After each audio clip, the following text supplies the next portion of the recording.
To Senator I guess Secretary Kerry in Iran.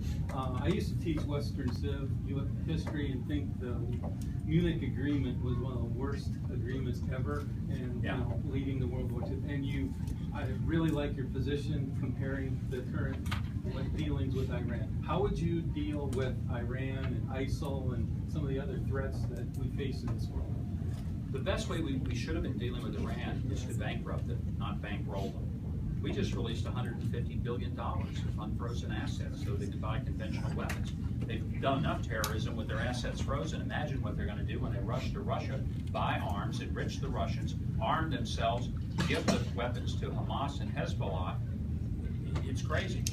The president and John Kerry said in the past 2 or 3 years, any deal that we made with the Iranians, there would absolutely be ironclad, anywhere, anytime inspections. That didn't happen.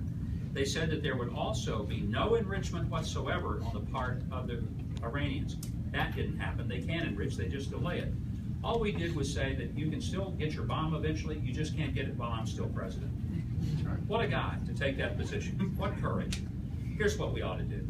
We ought to explore, exploit, and export energy out of the United States. Coal, gas, oil, wind, solar, biofuels, everything we can. We have hundreds of years worth of energy under our own feet in this country. We should never import another bit of energy ever. Here's what we do. By turning the energy spigots on, we start exporting to Europe, Africa, and Asia and take the markets away from Russia, Iran, and the Saudis. Here's what happens then. They go bankrupt. They don't have the money to finance invasions into Crimea, Ukraine, Poland. They don't have the money to keep funding terrorist organizations, and they don't have the money the Saudis to fund the madrasas to teach the terrorists how to fly airplanes into our Twin Towers. And instead we bring the prosperity and wealth not to the Saudis, the Iranians, or the Russians, but to Americans. We put millions of Americans to work in the energy sector. Millions. Will a few people get really rich? Probably so. I'm okay with that, because we're going to put a lot of Americans to work. We'll have the Keystone Pipeline and much more. And then here's what happens. This is what I don't think a lot of people have ever thought through. When we have the energy capacity that we have the ability to bring in this country, and we bring energy costs down for Americans, that single mom who's strapping a couple of kids in car seats, dropping them off at daycare, and then having to go to work every day, when gasoline in that single mom's car goes from $3 a gallon to $1 a gallon, we just gave her the biggest pay raise she's ever had.